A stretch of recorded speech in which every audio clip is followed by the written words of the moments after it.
पूर्वी चंपारण जिला के कल्याणपुर थाना में एक ऐसा भ्रष्ट और ऐसा करप्ट और ऐसा कुकर्मी छोटा दरोगा है जिसकी कहानी सुन करके शायद आप भी दांतों से उंगली काटना शुरू कर देंगे। हमारे जिला के कल्याणपुर थाना में जो समीम अहमद है, छोटा दरोगा है, चूँकि उनके पास अपना महिला अपने अथी लेके जाती है उनके लिए गुहार लगाने के लिए, तो महिला को क्या करते हैं, नशा खिला देते हैं और नशा खिला के उनके साथ अपना गलत करते हैं, गलत करके उनका वीडियो बना लेते हैं। वीडियो के डर से कई साल तक अपना, जब तक उनका मन नहीं भरा जब तक ही साथ में रखते हैं।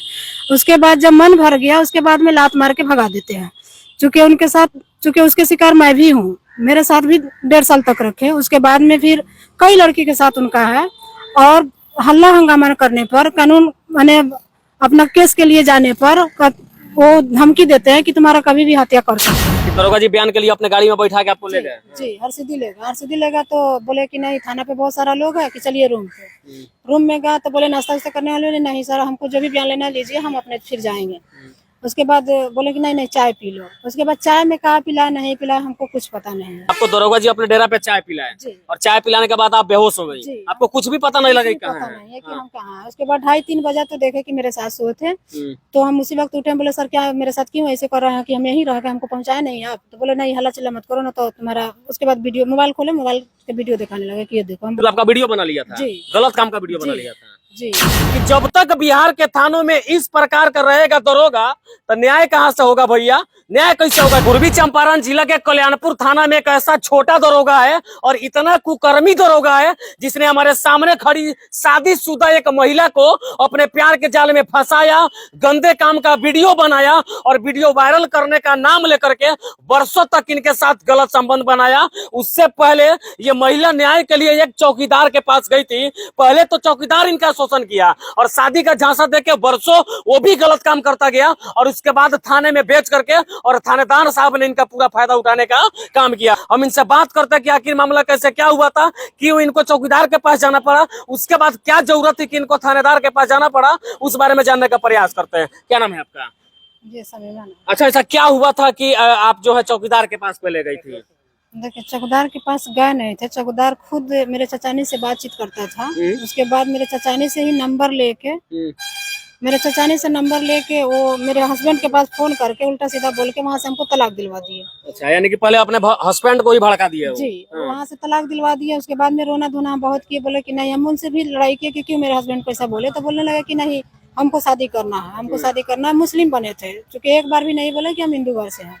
वो हिंदू है जी और आप मुस्लिम हैं जी। आपसे वो क्या बोला था कि हम मुस्लिम है कि हिंदू हैं? नहीं मुस्लिम है। मुस्लिम आपको बोला मुस्लिम है? जी, मुस्लिम बन के पटना मस्जिद में हमसे निकाह किया। निकाह भी किया आपसे? जी। उसके बाद वहाँ निकाह करने के बाद हमारे साथ रहा, तो उसके बाद में हम जाने कि हाँ हिंदू घर से हैं, तो हम लड़ाई झगड़ा किए कि क्यों मेरे साथ ऐसा किए, गलत किए। तो बोल रहे नहीं हम हिंदू घर से हैं लेकिन हम मुस्लिम बन चुके हैं। चूँकि वही उन्हीं के गाँव के कमरुल था, उससे हमको बात कराया कि कमरुल से बात करो कि हम मुस्लिम है कि नहीं। कहाँ का रहने वाला था वो? गोविंदापुर का। जी। फिर उसके बाद क्या हुआ? अब वो भी बात किया तो बोला कि नहीं मेरा मामा है, तो हम विश्वास किए कि अच्छा ठीक है कि नहीं ये मुस्लिम बन चुका है। 1 साल तक मेरे साथ मुस्लिम बन के रहा। उसके बाद में फिर बोले कि नहीं आप औरत का कोई धर्म नहीं होता है। उसके बाद मंदिर में भी जाके किया, फिर रक्सौल कोर्ट में एक एफिडेविट भी बनाया। उसके बाद 2 साल रखा, 4.5 लाख रुपया मेरे पास था, सब ले लिया। उसके बाद में उनके घर पे भी 4 महीना थी। उसके बाद में मार पीट के घर से जो भी गहना जवर था सब छीन छान लिया उनके घर पे लोग और हमको भगा दिया। यानी कि पहले वो फोन करके आपके पति को आपके प्रति भड़का दिया और आपका पति आपको तलाक दे दिया। फिर वो चौकीदार आपसे शादी किया और शादी करके कै साल तक रखा था? 2 साल। 2 साल तक आपको रखा, आपसे पूरा पैसा भी ऐंठ लिया। उसके बाद वो भी आपको छोड़ दिया। फिर उसके बाद क्या हुआ? और मार पीट के घर से भगाए थे, बहुत मारे थे। हम सदर अस्पताल में इलाज भी किए थे। और उसके बाद महिला थाना में गए, वहाँ मेरा केस 2 महीने के बाद FIR किया लोग। उसके बाद में आज तक कुछ नहीं पता चला कि हाँ चौकीदार का क्या हुआ। उसके बाद में फिर बुला के हमको लेगा कि चलो जो भी हुआ, हम ब्याज पे भी पैसा ला के उनको दिए थे। ब्याज वाला लोग तंग करता था, वो बोला कि नहीं चलो हम तुमको पैसा दे देते हैं, सलेनामा डाल देना, अब अच्छा से रखेंगे। हम बोले कि अच्छा एक बार होता है इंसान से गलती। उसके बाद में गए तो हमको किरासन तेल डाल के मारने का प्रयास किया लोग। पूरा हम लथपथ थे किरासन तेल से। उसके बाद में चिल्लाया उल्ला तो गांव का लोग बचाया लोग, फिर थाना को फोन किया लोग, तो थाना आया लोग तो हमको लेके गए। उसके बाद बोला लोग कि समीम अहमद है, अपने मुस्लिम है, आपका हेल्प करेगा कि उनके पास आप जाइए। कौन बोला आपको ये बात? वही गोविंदेपुर का लोग था। अच्छा, वहाँ का लोग बताया कि जो थाना में छोटा दरोगा है समी मोहम्मद, उसके पास आप जाइए, आप भी मुस्लिम है और वो भी मुस्लिम है, तो आपका मदद करेगा वो। जी। फिर क्या हुआ? उस मदद के लिए उनके पास कॉल किया, मोतिहारी आया था, किसी लड़की का कोर्ट में बयान दिलवाना था, उनके साथ ही सब आदमी के साथ 5-6 आदमी था, लोग हमको बैठा के ले गए कि चलिए वहाँ बयान लेंगे। यानी कि दरोगा जी बयान के लिए अपने गाड़ी में बैठा के आपको ले गए? जी, हरसिद्धि लेगा तो बोले कि नहीं थाना पे बहुत सारा लोग है कि चलिए रूम पे। रूम में गया तो बोले नाश्ता वास्ता करने वाले, नहीं सर हमको जो भी बयान लेना लीजिए, हम अपने फिर जाएंगे। उसके बाद बोले कि नहीं चाय पी लो। उसके बाद चाय में कहा पिला नहीं पिला हमको कुछ पता नहीं है। 2:30-3 बजे रात था तो देखे कि मेरे साथ सोए थे। यानी कि जब चाय पिया उसके बाद क्या हुआ? हमको पता ही न चला कि हम कहाँ चले गए। यानी कि आपको दरोगा जी अपने डेरा पे चाय पिलाए जी। और चाय पिलाने के बाद आप बेहोश हो गई, जी। आपको कुछ भी पता नहीं लगा पता कहाँ है? नहीं है कि हम कहाँ हैं। उसके बाद 2:30-3 बजे तो देखे कि मेरे साथ सोए थे, तो हम उसी वक्त उठे, बोले सर क्या मेरे साथ क्यों ऐसे कर रहे हैं कि हम यहीं रह के हमको पहुंचाए नहीं आप? तो बोले नहीं हल्ला चिल्ला मत करो ना तो तुम्हारा। उसके बाद वीडियो मोबाइल खोले, मोबाइल के वीडियो दिखाने लगे कि ये देखो। हम बोले तब बहुत रोई हुई, बोला कि किसी को कहना नहीं है कि हम इनकी पत्नी नहीं है, सबको हम बोले कि मेरी पत्नी है। 2 महीना उनके डर में थे। यानी कि जब आप 2:30-3 बजे आपका नींद खुला, उस समय आप खुद को महसूस की कि मैं घर नहीं गया, मैं इनके साथ ही, उनके साथ आप बेड पे सोए हुए पड़े मिले थे? हाँ। जी। फिर आपका वीडियो बना लिया था? जी। गलत काम का वीडियो बना लिया था? जी। अब जरा सोचिए कि ये महिला जो है न्याय के लिए हरसिद्धि थाना में गई थी और वहां पे एगो कुकर्मी छोटा दरोगा था और न्याय के नाम पे किस प्रकार इनका गलत वीडियो अपने बेड पे बना लिया।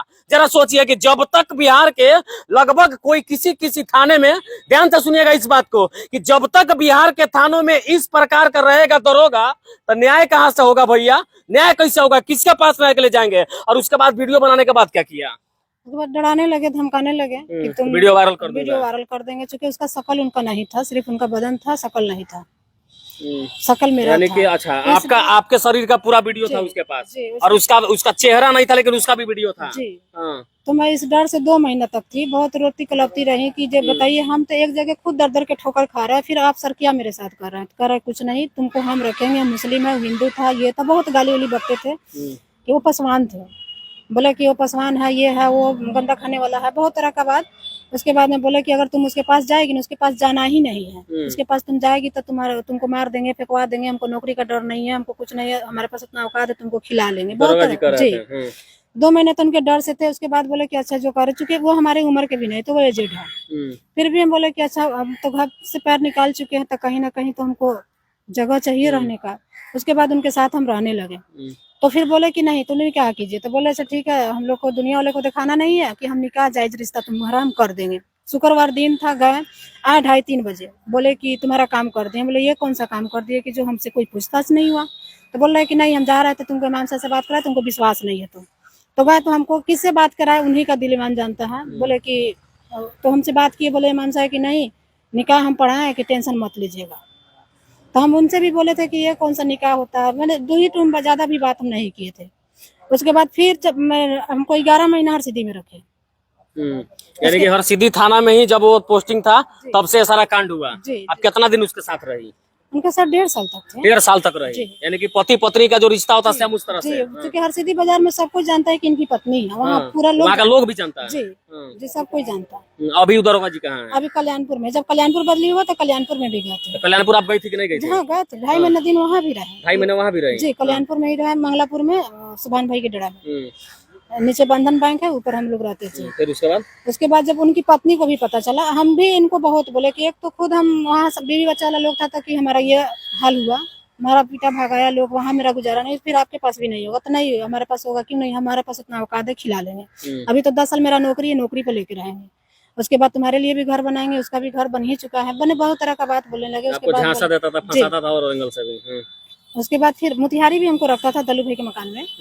हाँ, मोतिहारी भी आते थे तो हम भी आते थे, साथ में लेके आता था, साथ में लेके जाता था। उसके बाद में फिर उनकी पत्नी को भी पता चला, मोतिहारी आई थी उनकी पत्नी। उसके बाद में फिर लगे 3-5 करने, तो हम भी दबाव बनाए कि नहीं अगर आपको कुछ हो जाता तो हम किस प्रूफ पर जाएंगे, कहें कि हम इनकी पत्नी है, कि हमसे निकाह कीजिए। निकाह का जब अति बोलने दबाव डालने लगे तो वो हमको छोड़ने लगे, क्योंकि एक एक बात जो पप्पू है वो जानते हैं, क्योंकि उनके साथ का भी रिकॉर्डिंग है, वीडियो है, फोटो है, सब कुछ है। यानी कि आप 1.5-2 साल तक उनके साथ रह गए, उसके बाद तक वो निकाह नहीं किया आपसे? मैंने 1.5 साल तक निकाह नहीं किया था। जब निकाह का बात किया तो आपको भगाइए दिया? फिलहाल अभी आप कहाँ रहती हैं? अभी मोतिहारी में रहती हैं। क्या चाहती हैं आप, क्या चाहती हैं? देखिए उसके बाद तो हमको मोतिहारी में एक बार थाना पे भी गए तो थाना पे भी वही सही बोले, क्योंकि थाना पे पेट्रोल लेके गए थे, लेकिन थाना प्रभारी पेट्रोल छिनवा लिए, लेकिन ये नहीं पूछा कि हाँ बाबू तुम क्यों यहाँ बैठी है, क्यों आत्महत्या करना चाहती हो, कुछ नहीं पूछे। किस थाना में गए थे? कल्याणपुर थाना में। अच्छा, कल्याणपुर थाना में गए जी। थे। उसके बाद वहाँ से भगाने का भी शाम हो गया था, हम बोले कि नहीं हम कहाँ जाएंगे, हमारा जगह ही कहाँ की जाएंगे, कि उनको बुलाइए, उसी थाना में पोस्टिंग थे, साथ में ही ड्यूटी करके आए थे, हम थाना पे बैठे, वो लोग ड्यूटी निकले थे, पीछे ही उतर गए, पीछे ही से चढ़े, पीछे ही से उतर गए, क्योंकि हम 9 बजे से वहाँ थाना पे बैठे। उसके बाद 5-6 बज गया था। 6 बजे के बाद थाना प्रभारी किसी चौकीदार के नंबर पर फोन कर रहा है, बोल रहा है कि नहीं उसको कह दो जाने के लिए, यहाँ कुछ नहीं होने वाला। हम बोले कि नहीं रोड पे ही क्यों नहीं बैठेंगे, लेकिन हम यहीं रहेंगे, नहीं जाएंगे। तो बोल रहा है कि नहीं जाएगी कि यहाँ से कि मार के भगाएंगे। अच्छा, आपके साथ इतना सारा चीज जैसे हो गया, उसके बाद आप FIR किए हैं कि नहीं किए हैं? थाना पर जाते तो थाना प्रभारी हमको भगा देते हैं। थाना प्रभारी आपको भगा जी, देते हैं? जी भगा देते हैं, नहीं लेते हैं, क्योंकि थाना पर भी कई बार गए हैं। उसके बाद लास्ट में 6 तारीख को भी गए थे, मैं चौकिया थी वहाँ केसरिया में जाके इंस्पेक्टर मैडम को भी आवेदन दिए, आज तक कुछ नहीं हुआ। SP साहब के व्हाट्सएप किए थे, हम बीमार भी हैं, क्योंकि हमारे पित्त में पथरी भी है। उसके बाद में यहाँ DM ऑफिस में भी जनता दरबार में दिए हैं, लेकिन आज तक मेरा कुछ नहीं है। महिला हेल्पलाइन में भी गए, हर जगह से भटक के बैठ चुकी है। वो खुद बोलते हैं कि पुलिस वाला को साथ देता है, वो कहीं भी जाएगी। अब बोले कि अब तो क्या करेंगे, लास्ट में पटना बचा हुआ है, तो बोल रहा है कि कहीं जाएगी तो SP या DSP और DM के पास आएगा कि मेरा कुछ नहीं होने वाला है। यानी कि हर जगह से आप हार गई हैं। अच्छा, महिला आयोग वाला लोगों को दी थी आवेदन, उसमें क्या हुआ था? कुछ नहीं हुआ, आज तक कुछ नहीं हुआ। महिला हेल्पलाइन तो वो तो आई तो और हमको दबा दी। क्या बोली आके? बोल रहे कि तुम कुछ भी कर लेगी, तुम्हारा फल्स हो जाएगा, तुम ही अथी हो जाएगी, तू ही जेल जाएगी। उनका रिकॉर्डिंग है मेरे पास कि तुम ही जेल जाओगी। वो अपना बोल रहे थे कि एक दिन हमको कॉन्फ्रेंस में बात कराई, बोल रहे मेरी सीनियर से बात करा रहे हैं कि वो भी बोलने लगी कि नहीं तुम ही जेल जाओगी, उल्टा आप ही को धमकाने लगे। हाँ, कि जेल जाएगी, इससे अच्छा है कि तुम अपना कहीं देख लो, कमाओ खाओ, अपना देखो, इसका चक्कर छोड़ दो।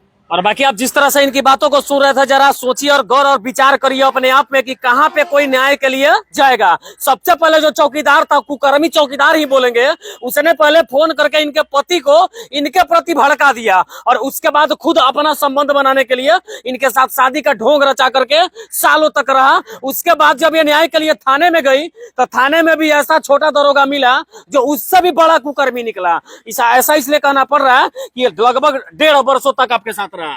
चौकीदार तो दरोगा का बात कर रहे हैं जी, 1.5 साल तक इनके साथ रहा, अवैध काम किया। सबसे पहले चाय में नशीली पदार्थ पिला करके इनको बेहोश कर दिया। बेहोश करने के बाद अपने बेडरूम में ले जाकर के इनके साथ गलत काम किया, और गंदा काम का वीडियो बना करके इनको ब्लैकमेल करके अपने साथ वर्षों तक रखा, संबंध बनाया, और मन भरने के बाद में कूड़ेदान का कचरा समझ के सड़कों पे फेंक दिया। और जाते जाते बड़ी अधिकारियों से कहना चाहता हूं कि इस प्रकार लोगों की जिंदगी बर्बाद होने से बचा लीजिए। महाराज, आपके कंधों पे इन तमाम लोगों का विश्वास टिका है। मोतिहारी के SP साहब से विनती है कि कम से कम जांच करके वैसे कुकर्मी और कुसंगी दरोगा को सस्पेंड करिए और सलाखों के पीछे डालिए, ताकि फिर से दोबारा इस प्रकार किसी भी महिला के साथ वो खिलवाड़ न करे। जय हिंद।